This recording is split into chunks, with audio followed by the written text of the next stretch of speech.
Hello hi good afternoon सभी को। फटाफट से सभी जुड़ जाएंगे। तो हम लोग कर रहे हैं पेडागोजी का लास्ट टॉपिक, जो कि आपका कल से शुरू हुआ है। इंपॉर्टेंट टर्म्स कल आपने करा आपने कल करा पार्ट फर्स्ट उसका। तो आज हम हैं पार्ट 2 पर।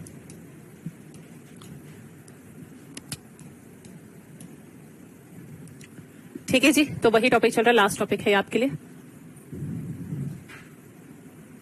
चलिए, तो आज के भारी भरकम शब्दों को समझते हैं कि शुरुआत करते हैं। आज के जो शब्द से शुरुआत, जो मैंने आपको कल ही बोला था कि ये यहां से हम स्टार्ट करेंगे, है ना। तो देखिए, linguistic, phoneme, phonology, phonetics, morpheme, morphology, ये शब्द पूछे जाते हैं। जैसे कि कल आपने जो है देखा था लास्ट में जी, कि आपका जो है अलग अलग शाखाएं हैं भाषा में। जब हम भाषा को पढ़ने जाते हैं तो अलग अलग शाखाएं हैं, और ये जो शाखाएं हैं हर एक अलग अलग तरीके से बात करती है। कोई रूल्स की बात करती है, जैसे कल आपने देखा सिंटैक्स। कोई मीनिंग की बात करती है, जैसे कल आपने देखा सिमेंटिक्स। कोई साउंड्स की बात करेगी, जो आज आप पढ़ेंगे। कोई शब्दों की बात करेगी, जो आज आप पढ़ेंगे। तो हर एक अलग अलग शाखा है, तो उस शाखा को हम लोग पढ़ रहे हैं। ठीक है जी। जी, तो सबसे पहला शब्द है लिंग्विस्टिक। लिंग्विस्टिक क्या है? भाषा की स्टडी। लिंग्विस्टिक मतलब भाषा की study, study of language. Blue से लिख देते हैं, फिर नहीं तो आपको ब्लर दिखेगा।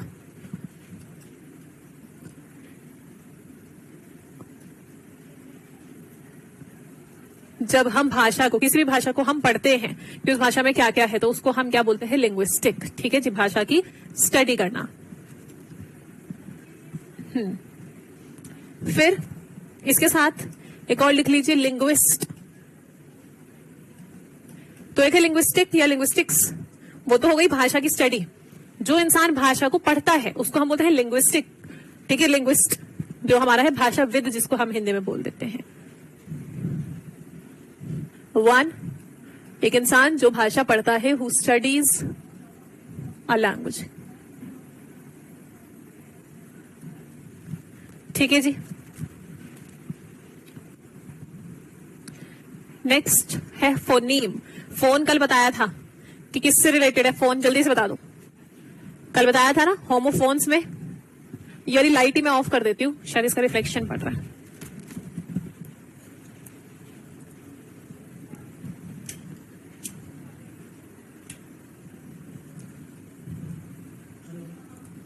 हेलो,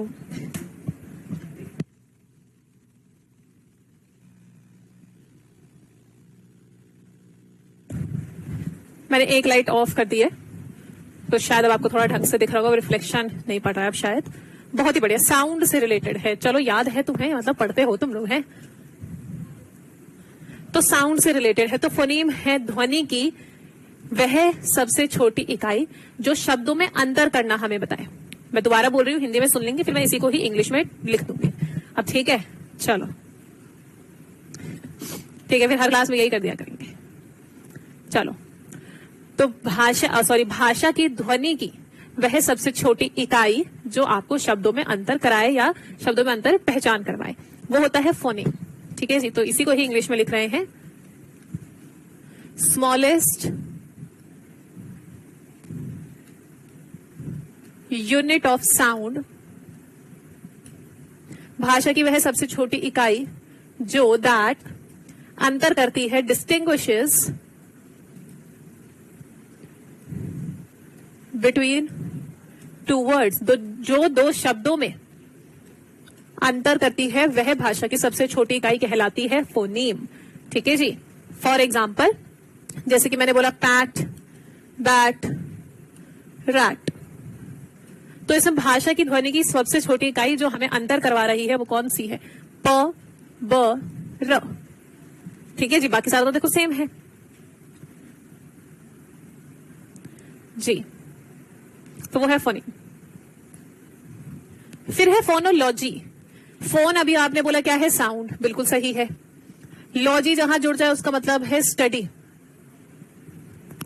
तो अब ये जो स्टडी है, जो आपको याद होगा, कल भी आपने किया, उससे पहले भी आपने पढ़ा है कि कितनी साउंड्स हैं टोटल। जल्दी से बता दो, कितनी साउंड्स हैं? जल्दी से बताओ, टोटल साउंड्स कितनी हैं? कल मैंने लैंग्वेज वन में बंगाली का PYQ किया था, उसमें कोड मिक्सिंग मिला था मिस। चलो बहुत बढ़िया है। 44 साउंड्स हैं, बहुत बड़े। तो अगर हम इन 44 साउंड्स को पढ़ने चले जाएंगे कि भाई ये कैसी हैं, कैसे बोली जाती हैं, कौन कौन सी है, तो वो क्या कहलाएगा? फोनोलॉजी, क्योंकि आप भाषा की ध्वनि की पढ़ाई कर रहे हैं, स्टडी कर रहे हैं। ठीक है जी।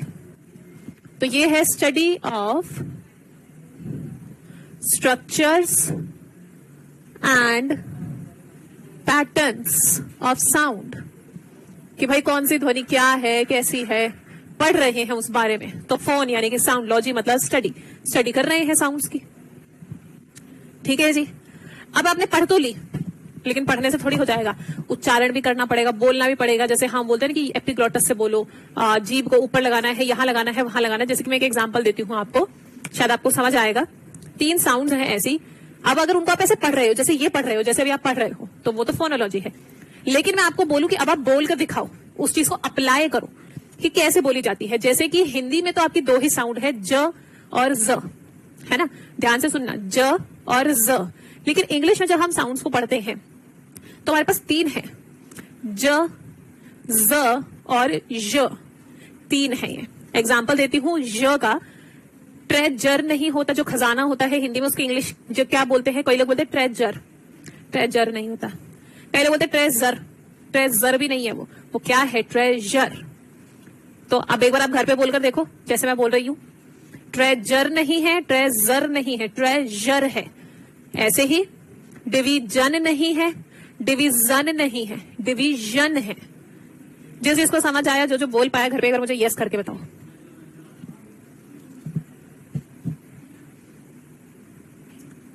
फर्क समझ आया?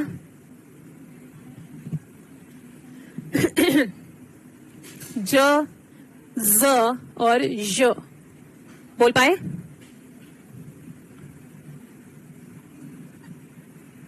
ठीक है। तो जब मैंने आपसे बुलवाया, अब आपने क्या करा? उस साउंड का प्रोडक्शन किया, वो साउंड आपने निकाली, और अच्छे से बोले तो आर्टिकुलेशन किया। आर्टिकुलेशन जब आप अपनी नर्व्स को, यहाँ की नर्व्स, यहाँ पे जो चीजें हैं मुंह में, तालु तालवे जैसे हम बोलते हैं, जीभ, दंत, इनका जब हम प्रयोग कर रहे हैं तो वो है फिनेटिक्स। तो पढ़ रहे हैं भाषा की ध्वनि को, तो वो है ये। ठीक है जी। जब उसको हम सीख रहे हैं बोलना, अलग अलग तरीके से, अलग अलग शब्दों में सीख रहे हैं, तो वो है फिनेटिक्स। ठीक है जी। तो ये भी है तो साउंड का ही, लेकिन अब इसमें क्या है? प्रोडक्शन, अपने मुंह से हम प्रोड्यूस कर रहे हैं। या हम बोले आर्टिकुलेशन। आर्टिकुलेशन क्या होता है? जब आप अपने नर्व्स को, मुंह के पार्ट्स को, होठ, दंत, तालु तालवे वगैरह को यूज करते हैं। प्रोडक्शन या आर्टिकुलेशन और परसेप्शन, साथ साथ उस साउंड को समझ भी रहे हैं। जैसे मैंने अभी आपको बोला कि भाई समझो इस चीज को कि 2 है हिंदी में, ज और ज, लेकिन इंग्लिश में तीसरी भी है, ज, ज और य, है ना? तो अब आपने जब बोली तो आपको समझ भी तो आई ना वो चीज कि हाँ भाई 3 है और अलग आ रही है आवाज, तो वो क्या है? परसेप्शन। तो जब आप बोलकर उस चीज को थोड़ा समझते भी हैं, वो है फिनेटिक्स। ठीक है जी। हाँ, फिर है मॉर्फीम। मॉर्फीम क्या है? देखो, जब फोनीम था, ई मारा था, आप समझ जाओ इकाई की बात हो रही है, छोटी इकाई की। ऊपर कौन सी थी? जो थी ध्वनि की सबसे छोटी इकाई। अब क्या है? शब्द की सबसे छोटी इकाई। स्मॉलेस्ट, अर्थपूर्ण हो, meaningful unit of sound, sorry of word, sound ऊपर वाला कॉपी पेस्ट हो गया। भाषा के शब्द की वह सबसे छोटी इकाई जो कि अर्थपूर्ण होगी, मीनिंगफुल होगी और उसे और नहीं तोड़ा जा सकता। Smallest meaningful unit of a word that can not be further divided, जिसको और तोड़ा नहीं जा सकता और नहीं बांटा जा सकता। बी फर्दर, और आगे नहीं तोड़ा या बांटा जा सकता। फॉर एग्जाम्पल,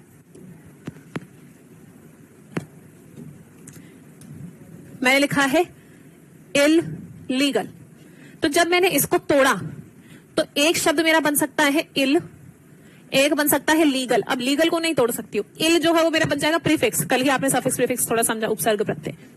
लीगल का अर्थ है जो आपको पता ही है। अब लीगल में ये नहीं कहते ना मैम ली और गल, तो एल ई का क्या अर्थ है? हमने ना अर्थपूर्ण होना चाहिए।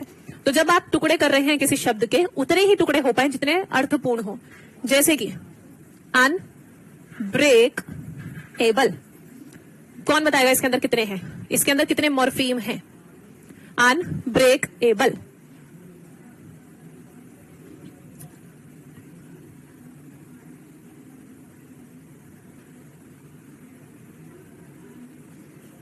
तीन है, बहुत बढ़िया। एक हो गया अन, एक हो गया ब्रेक, एक हो गया एबल। अब ब्रेक को कोई नहीं तोड़ सकता कि मैम ब्र और अक कर देंगे, नहीं, वो मॉर्फीम नहीं है। मॉर्फीम में क्या है, अर्थपूर्ण होना चाहिए, कुछ अर्थ तो निकले, उसका उतना ही तोड़ सकते हैं। तो इसमें जैसे कि 2 निकले, इसमें 3 निकले, वो डिपेंड करता है हर एक पर ही। ठीक है जी, तो वो है मॉर्फीम। तो इसमें 2 मॉर्फीम है, इसमें 3 मॉर्फीम है। ठीक है, फिर है मॉर्फोलॉजी। कोई बता पाएगा ये क्या है? लॉजी आ गया है, स्टडी। मॉर्फ आप ऊपर से थोड़ा बहुत समझे होंगे, तो ये क्या होगा? थोड़ा सा दिमाग लगाओ, कर सकते हो आप, जल्दी से बताओ। मॉर्फोलॉजी क्या ही रहा होगा? लॉजी अब आपको पता चल गया, study. Like a syllable, no, syllable and morpheme has a lot of difference. Syllable होता है साउंड पर, मॉर्फीम होता है मीनिंगफुल वर्ड पर। अगर इसके सिलेबल करने जाओगे तो ज्यादा निकलेंगे। बहुत बढ़िया, स्टडी ऑफ वर्ड्स। लॉजी का मतलब स्टडी, मॉर्फ ऊपर से हमने समझ लिया शब्द, तो स्टडी ऑफ वर्ड्स। हर चीज रट्टेबाजी थोड़ी है, जब सीखेंगे तो साथ साथ कुछ खुद भी हमें समझ आता रहेगा। स्टडी ऑफ वर्ड्स आपका मॉर्फोलॉजी है, सिंपल। चलो जल्दी से बता दो, समय नहीं लेना है ज्यादा, बहुत जल्दी आंसर आना चाहिए।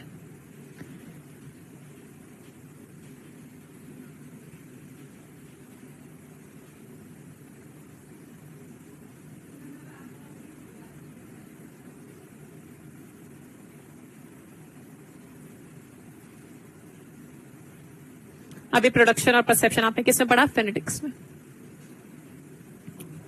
ऐसे क्वेश्चन आ जाएंगे आपके।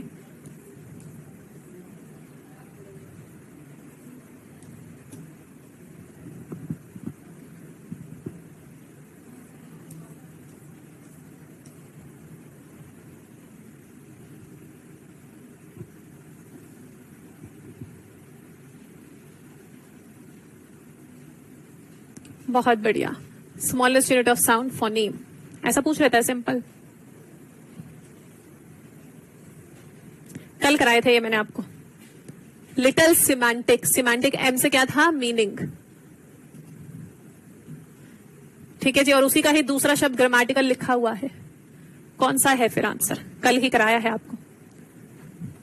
जो ग्रामेटिकल रिलेशंस रखते हैं, ग्रामेटिकल वर्ड्स ही उनका नाम है। तो एक टैग वर्ड, दूसरा टैग वर्ड हमने लिखा था इनके अंदर वैसे तो अर्थ है नहीं इनका, अगर होगा तो बहुत ही कम होगा, तो हैव लिटिल सिमेंटिक लिख दिया, बस देखो मीनिंग को। जबकि कल मैंने आपको कराया कि एम से मीनिंग है।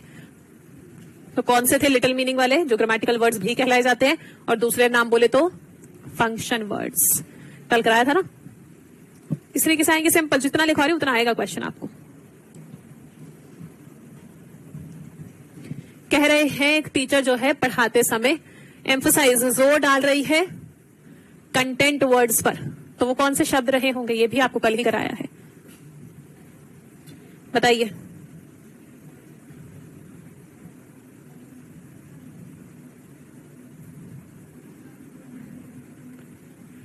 Noun, verb, adjective, adverb. Noun, adjective, adverb, simple.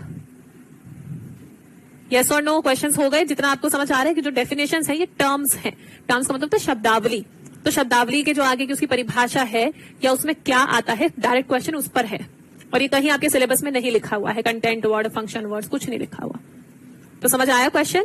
जो आपको डेफिनेशन आप लिख रहे हो वही एज इट इज आपको ध्यान रखनी है। ठीक है जी, आगे बढ़े फिर और करते हैं। चलो, एज पर इंडियन कॉन्स्टिट्यूशन, आपको ये क्वेश्चन बहुत पूछा जाता है। अभी जो सीटेट हुआ था उससे पहले वाले में भी पूछा गया था। मैम ये नहीं समझा, इसमें तो नाउन हमने 4 पढ़े थे, noun, verb, adjective, adverb. Option में हमें नाउन, एडजेक्टिव, एडवर्ब दिखा है तो वो मार्क कर देंगे, वर्ब खा गया वो। ये कैसी 5वीं कक्षा के छात्र वाली बात है? वो 2 भी दे सकता था, एडजेक्टिव, एडवर्ब भी दे सकता था, सही वाला चूज करना है। एम्फसाइजिंग मतलब जोर डालना, ये तो मैं बहुत बार बता चुकी हूं भाई। उमा शंकर, मेथड्स और अप्रोचेस करी थी, तो एम्फसाइज और डी एम्फसाइज वर्ड हर एक अप्रोच और मेथड में आपने लिखा है, तो इसका मतलब वो भी रिवाइज नहीं है। देख लो, एज पर इंडियन कॉन्स्टिट्यूशन आपसे पूछा जाता है कि हिंदी को क्या दर्जा दिया गया है। तो इसको कार्यकारी भाषा का दर्जा दिया गया है, ऑफिशियल लैंग्वेज। यही पूछा जाता है डायरेक्ट आपको कि कोर्ट में जो ऐसे गवर्नमेंट इंस्टीट्यूशंस हैं, पब्लिक इंस्टीट्यूशंस हैं, वहां पर जो आपका ऑफिशियल लैंग्वेज है जो यूज की जाएगी वो हिंदी है।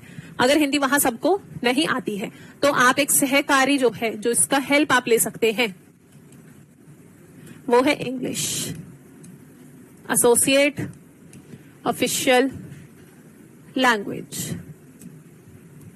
ठीक है जी, ये अकॉर्डिंग टू द कॉन्स्टिट्यूशन है। लेकिन अगर आ जाएगा कि जैसे हमारा भारत है जो एक बहुभाषी देश है जहां पर अलग अलग प्रकार की भाषाएं बोली जाती हैं, तो वहां इंग्लिश को हम क्या कहते हैं? अब ये कॉन्स्टिट्यूशन के हिसाब से नहीं पूछ रहा, जब कॉन्स्टिट्यूशन वर्ड आएगा तभी आप ये करेंगे, ठीक है? या अगर ऑप्शन में ऐसा हो तो। अगर ऐसा नहीं है तो इंग्लिश क्या होती है? Global language. ग्लोबल का मतलब क्या है समझेंगे थोड़ा सा। जैसे कह रहे हैं कि इंडिया जो है वो एक बहुभाषी देश है जहां पर बहुत सारी भाषाएं बोली जा रही हैं, तो वहां पर इंग्लिश का क्या दर्जा है? तो वो है ग्लोबल। ग्लोबल का मतलब पूरे ग्लोब, पूरी दुनिया में बोली जाने वाली भाषा। जो आप लोग इंग्लिश से भागते हैं, आप कुछ शायद अभी नहीं समझ पा रहे हैं कि इंग्लिश का दर्जा क्या हो चुका है आज के टाइम पे। सबसे ऊपर इंग्लिश है पूरी दुनिया में। तो कहने का मतलब है कि जैसे कि आप कहीं किसी और प्रदेश में जाएंगे, वहां पर कोई और भाषा बोली जा रही है, आपको नहीं आती है, आपकी भाषा उनको नहीं आती है, तो ऐसी इकलौती भाषा, एक ही भाषा है जो जिसके सबसे ज्यादा चांसेस है कि दोनों उसमें समझ जाएंगे, वो है इंग्लिश। सिर्फ प्रदेश ही नहीं, आप दूसरे देश में चले जाइए। अगर आप में से कोई घूमने गया होगा तो उसको पता होगा, कोई नहीं गया है तो आगे जाएंगे तो आप ये चीज एक्सपीरियंस कर पाएंगे कि जब आप दूसरे देश में जाते हैं और वहां की लैंग्वेज आपको आती नहीं है, आप भाई घूमने जा रहे हैं। अब जैसे हम गए थे तो हम घूमने जा रहे हैं, हम लोग कोई ऐसे भाषा तो सीख के जाएंगे नहीं वहां की, है ना? खामखा और बर्डन है ये तो ना। वहां के लोग हर किसी की भाषा समझ सकते हैं कि टूरिस्ट आएगा तो भाषा समझ ले, कुछ लोग बोल भी लेते हैं थोड़ी बहुत। लेकिन जब आप वहां जाएंगे तो उनकी भाषा और आपकी भाषा दोनों को नहीं आती एक दूसरे की। तो तीसरी भाषा ऐसी कौन सी है इकलौती जिसमें बात की जाती है, वो इंग्लिश है। आप कहीं भी चले जाइए दुनिया में, कहीं भी आप सिर्फ इंग्लिश में ही बात कर सकते हैं, अपनी बात समझा सकते हैं, और वहां के लोग भी सिर्फ इंग्लिश में ही आपसे बात करेंगे। इसलिए ग्लोबल लैंग्वेज इसको कहते हैं।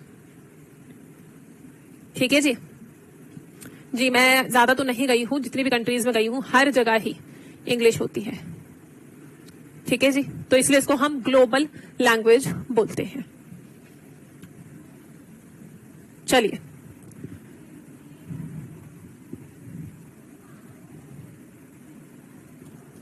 आगे। अब हम आते हैं एक्टिव वोकैबुलरी और पैसिव वोकैबुलरी। जो आपकी स्किल्स है, इसको याद रखने का क्या तरीका है? जो आपकी स्किल्स है, एक्टिव स्किल्स कौन सी थी जल्दी से बताओ, पैसिव स्किल्स कौन सी थी जल्दी से बताओ। और एक्टिव के साथ ही आपने प्रोडक्टिव स्किल्स भी लिखा था उसी को ही, और पैसिव के साथ ही आपने उसको रिसेप्टिव भी लिखा था। जल्दी से बता दो।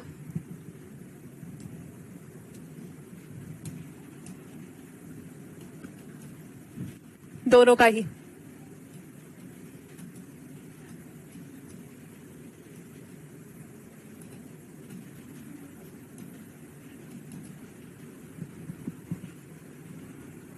बहुत बढ़िया। एक्टिव कौन सी थी? जैसे बच्चा एक्टिव है जब वो बोल रहा है या लिख रहा है। तो ऐसे शब्द जब आप बोलते और लिखते समय प्रयोग करते हो वो एक्टिव वोकैबुलरी कहलाते हैं। आपकी स्किल वाले से ही आपको ये याद रखना है। और ऐसे शब्द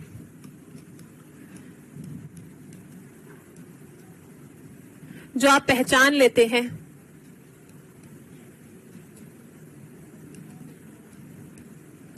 जब आप कुछ सुन रहे होते हैं या पढ़ रहे होते हैं, वो पैसिव वोकैबुलरी कहलाती है। तो स्किल्स से ही आपको इसको याद रखना है। बट मैं एक और एग्जांपल दे रही हूं इसको अच्छे से समझाने का कि ये है क्या। मान लीजिए मैंने आपको एक स्टोरी सुनाई, ठीक है जी, जो कि थी 100 शब्दों की। स्टोरी सुनाई है जो कि है 100 शब्दों की। फिर मैंने आपको एक स्टोरी और सुनाई या पढ़वाई, जो भी किया, दे दी पढ़ने को, या मैंने सुनाई लिसनिंग या रीडिंग में, एक और सुनाई मैंने, और मैंने आपको बोला कि इसमें आपको ये बताना है कि पहली वाली स्टोरी में और इस वाली स्टोरी में कौन से शब्द सेम है। तो आपने उसमें से करीबन 50 पहचान लिए जब आपने स्टोरी सुनी या आपने पढ़ी। पहचान लिए, words which we recognize, recognize मतलब पहचानना, जब पढ़ रहे हैं या सुन रहे हैं। फिर मैंने आपको बोला कि 2 स्टोरी तो मैंने आपको सुनाई या पढ़वाई, एक तीसरी स्टोरी आप लिखेंगे और जो भी शब्द आपको इनमें से याद रह गए हो वो आप यूज करेंगे, लिखेंगे या सुनाएंगे। तो सारे तो याद नहीं रहेंगे, मान लो करीबन 25 याद रहे। जब आपने स्टोरी मुझे सुनाई या लिखी तो आपने उन शब्दों को पहचाना भी था, रिकॉग्नाइज भी किया था और यूज भी किया, प्रयोग में भी लाए, बोलते या फिर लिखते समय। ठीक है जी।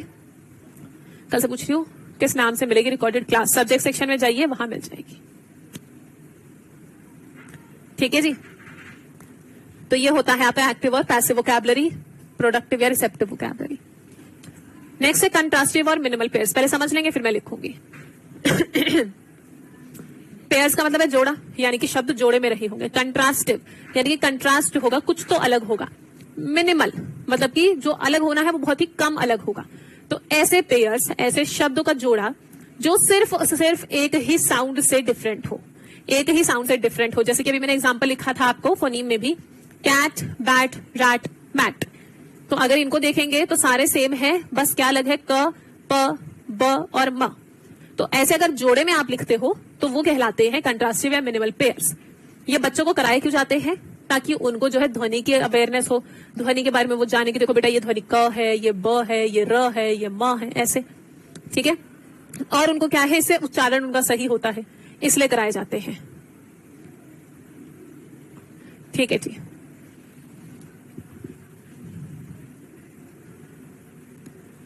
चलो देखो, वर्ड्स या pairs that have only one different sound. For example ऐसे लिख लेते हैं, कैट, रैट। तो क और र अलग है बस। या आप इसको ऐसे भी कर सकते थे, पेन, पिन। तो सिर्फ पेन में ए की साउंड और पिन में ई की साउंड डिफरेंट है, बाकी सब सेम है। देखो एटी, पीएन, पीएन, बाकी सब सेम है। तो वो जो डिफरेंट है साउंड, वो कहीं की भी हो सकती है, शुरुआत की, बीच की, अंत की, कहीं की भी, लेकिन एक ही डिफरेंट होगी, क्योंकि हम मिनिमल कह रहे हैं। हम कह रहे हैं सबसे कम ही डिफरेंस होना चाहिए, ज्यादा डिफरेंस हमें नहीं चाहिए। ठीक है। ये क्यों कराए जाते हैं? इट इंप्रूव्स प्रोनाउंसिएशन, ताकि बच्चे के उच्चारण सही हो, एंड उसको भाषा की ध्वनि का ज्ञान हो, साउंड अवेयरनेस।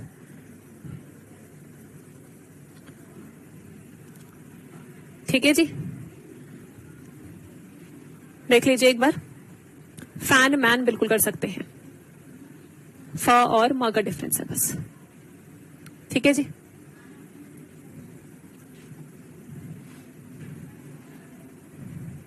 लाइव क्लासेस कहाँ मिलेगी? लाइव ही चल रही है तबिंदा जी। और कहाँ हैं आप? इन्हीं को ही राइमिंग वर्ड्स भी कह देते हैं, बिल्कुल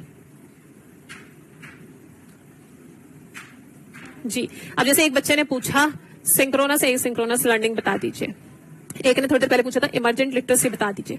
इमर्जेंट लिटरेसी तो आज ही आ जाएगा, लेकिन बाकी जो है, क्योंकि 2 दिन अभी और ये क्लास चलेगी, एक ही दिन में 50-60 इंपॉर्टेंट टर्म्स तो नहीं हो सकती है, एक एक करके ही हो पाएगी, है ना। इतने तो बुद्धिमान आप भी हैं। तो जब मैं आपको परसों कहूंगी कि मेरी तरफ से इंपॉर्टेंट टर्म्स खत्म है, जब मैं परसों क्लास के लास्ट में कहूंगी, तब अगर आपको कोई भी दिक्कत परेशानी हो या कोई भी टर्म आपकी छूट गई हो, तब बोलना। उससे पहले शांति से पढ़ो, जो जो आप बोल रहे हैं वो सब आना है, लेकिन एक दिन में तो नहीं हो सकता ना, सारी टर्म्स एक एक करके ही आएंगी। तो शांति से पढ़ना है, जब बोलूं खत्म तब कुछ रह जाए तो बात करनी है, उससे पहले नहीं। तब तक पढ़िए, चीजों को समझिए। नेक्स्ट है एलिप्सिस और रियलिया। जी बहुत बढ़िया। आपसे फुल ग्रामर पढ़ना तो कौन सा बैच ज्वाइन करना पड़ेगा? फुल ग्रामर का अलग से ऐसा कोई बैच नहीं है, बैचेस जो है एग्जाम ओरिएंटेड ही है, तो उन एग्जाम से फुल ग्रामर ही है। चलिए रियल याद कर लेते हैं, सबसे इजी। जब रियल ऑब्जेक्ट्स को टीचिंग लर्निंग मटेरियल के तरीके से यूज किया जाए, टीचिंग एड्स के तरीके से यूज किया जाए, use of real objects as teaching aids या teaching learning material.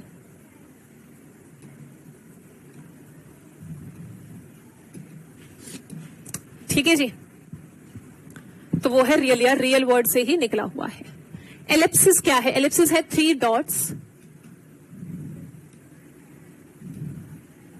That shows, जो कि दिखाती है missing part of a sentence.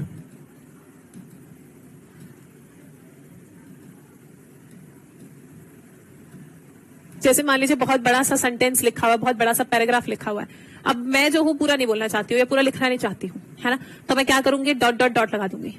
जैसे कि कई जगह आपने देखा होगा पैसेज में होता है, हमने बोला Rohan is a very intelligent student. अब भी जो बहुत बड़ी सी कोई कहानी है तो मैंने लगाया dot dot dot, he passed with flying colours, उसने बहुत अच्छे मार्क्स के साथ पास कर लिया।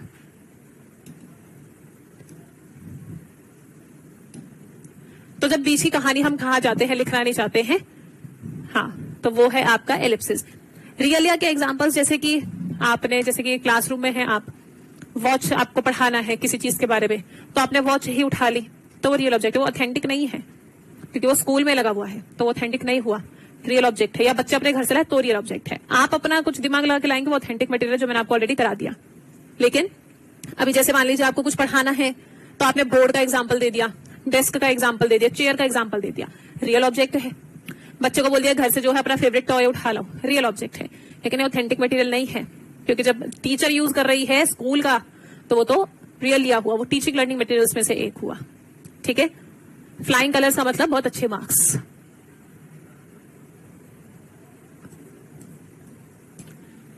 नेक्स्ट है आपका एलएससी और साइट वर्ड्स। एलएससी किस किस को पता है, फटाफट से बताओ।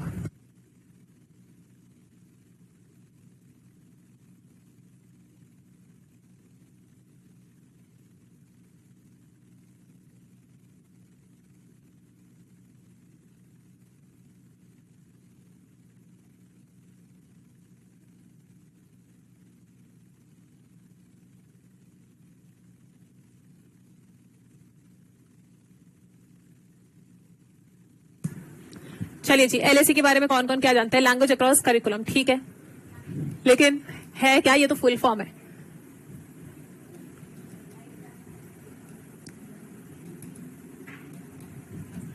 ये तो आपने फुल फॉर्म बताई, है क्या ये बताओ।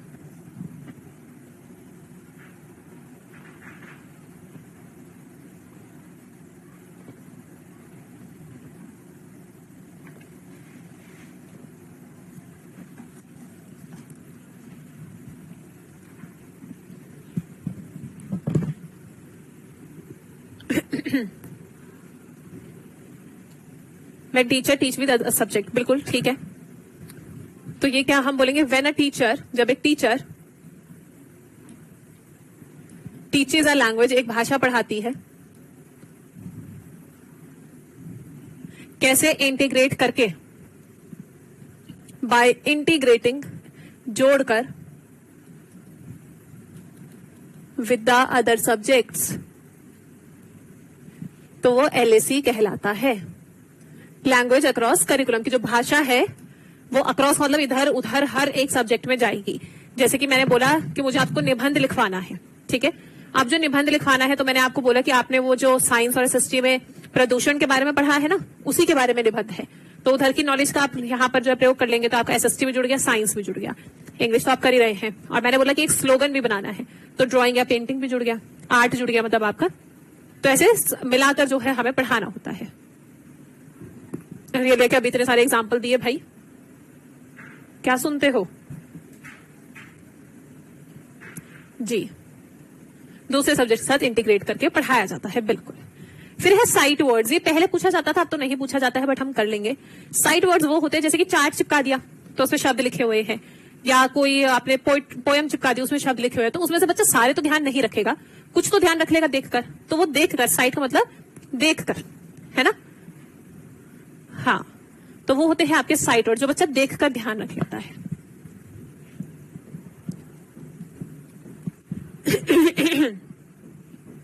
जी,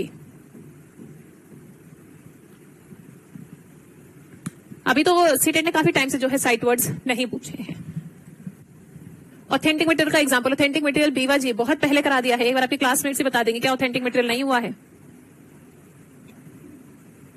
बताइए, कराई हुई चीजें आप पूछते हैं। एक ने कुछ पीडीएफ का लिखा है, मैं एक बार भेज देती हूँ।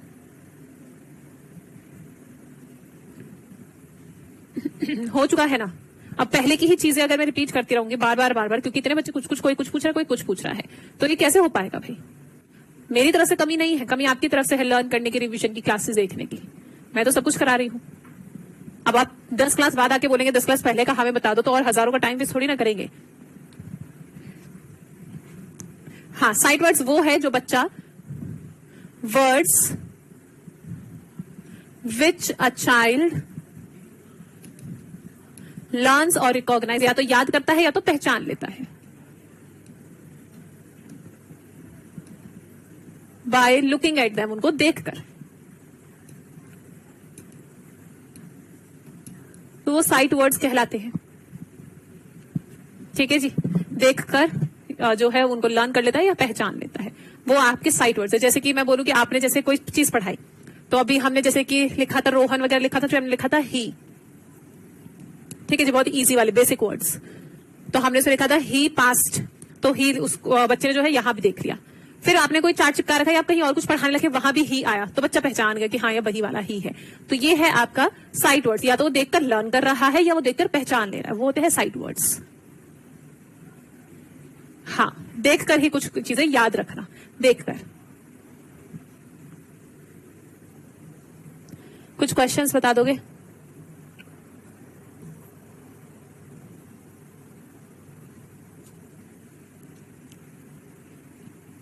आवाज रिपीट हो रही है तो बेटा आपकी तरफ से दिक्कत है, यहां से सही चल रही है, हजारों को सही आ रही है, बाकियों को।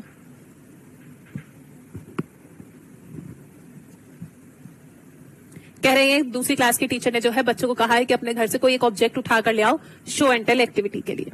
बच्चों को कहा है कि उसको पकड़ो और उसके बारे में जो है कुछ बातें कहो। कोई भी बच्चा कुछ भी उठा कर ले आया, तो क्या लेकर आया है? Real object. तो क्या हो जाएगा?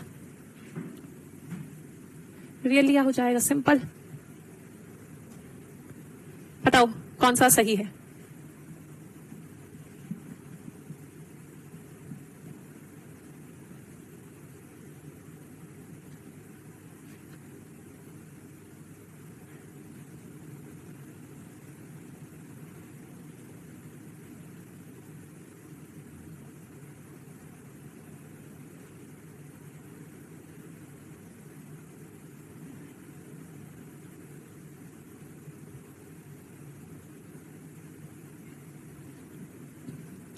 तो हिंदी ऑफिशियल है, इंग्लिश एसोसिएट ऑफिशियल है, BND। सिंपल, जो बता रही हूँ एग्जैक्ट आपको करना है। ठीक है, अब आओ आगे। अब आपको कभी कभी जो है ये भी पूछ लेता है कि कौन कौन सी भाषाएं जो है हमारे 8th शेड्यूल के अंदर ली गई है। तो वो टोटल 22 भाषाएं हैं, तो ये लर्न करना पड़ेगा थोड़ा सा। 22 की 22 सामने है आपके, कभी कभी पूछ लेगा कौन सी है, या कभी कभी पूछ लेगा कौन सी नहीं है। स्टार्टिंग में हम बात करें तो केवल 14 थी, फिर उसके बाद जो सिंधी है वो ऐड करी गई, यानी कि 15 हो गई। फिर उसके बाद 16, 17, 18 हो गई। फिर उसके बाद 19, 20, 21, 22 हो गई। तो ये भी दिखा हुआ है नीचे कि कब कौन सी ऐड हुई है। ये थोड़ा सा आपको लर्न करना पड़ेगा। आप ये 22 की 22 भाषाएं जो है थोड़ी सी याद रखेंगे भाई, ये आपके लर्न करने का काम है थोड़ा सा। ठीक है, तो इसको आप लर्न कर लेंगे।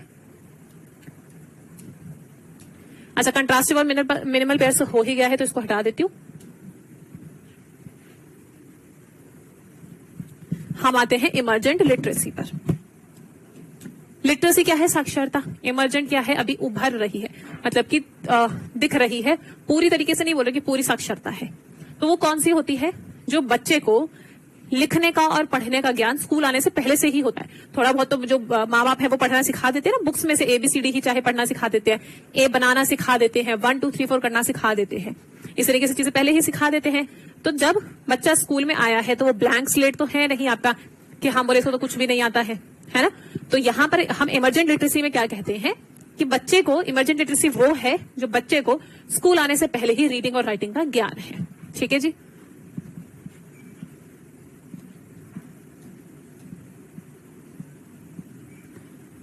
The knowledge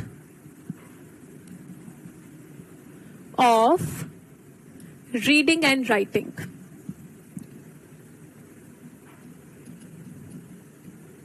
that a child has, जो कि एक बच्चे के पास होती है स्कूल जाने से पहले, बिफोर गोइंग टू या अटेंडिंग द स्कूल, स्कूल जाने से पहले की जो उसके पास रीडिंग राइटिंग का ज्ञान है वो इमर्जेंट लिटरेसी कहलाता है। ठीक है जी। अच्छा ठीक है, लास्ट कर लूं? कह रहे इतना ही रहने दो आज, ऐसे तो तुम पूरा नहीं कराने दोगे। ये लास्ट ये तो बता दो जो स्लाइड में है। कल फिर मैं आपका शुरू करूंगी यहां से, कंसेप्ट लर्निंग से। फिर है ट्रांसक्रिप्शन मेथड। ट्रांसक्रिप्शन मेथड क्या होता है? ट्रांसक्रिप्शन का मतलब होता है लिखना। तो जब बच्चा ब्लैक बोर्ड से चीजें उतार कर अपनी नोटबुक में लिखता है एज इट इज, उसको ट्रांसक्रिप्शन मेथड कहा जाता है। सिंपल है। When a child notes down content from the black board, जो बच्चा ब्लैक बोर्ड से चीजें अपनी नोटबुक में लिख लेता है, इन हिज और हर नोटबुक, अपनी नोटबुक में लिख लेता है ब्लैक बोर्ड से उतार के, वो ट्रांसक्रिप्शन मेथड है। ठीक है जी। तो आज के लिए इतना ही रखती हूँ, सभी इतना ही कह रहे हैं। कल स्टार्ट करेंगे कंसेप्ट लर्निंग से। ठीक है जी, 2 दिन अभी और चलेगा ये वाला टॉपिक, फिर पेडागोजी और सब कुछ मतलब खत्म। फिर आपका परसों आपकी लास्ट क्लास हो जाएगी पढ़ने वाली। ठीक है, प्रैक्टिस कैसे होएगी वो परसों ही बताऊंगी लास्ट में। फेनेटिक ट्रांसक्रिप्शन भी यही है, साउंड्स को लिखना। ट्रांसक्रिप्शन का अर्थ है लिखना, फेनेटिक साउंड्स को लिखना, सिंपल। परसों आपकी लास्ट क्लास हो जाएगी पढ़ने के लिए। ठीक है जी, ठीक है। आज के लिए इतना ही रखते हैं। टाटा bye bye, thank you so much. कल मिलूंगी आपसे।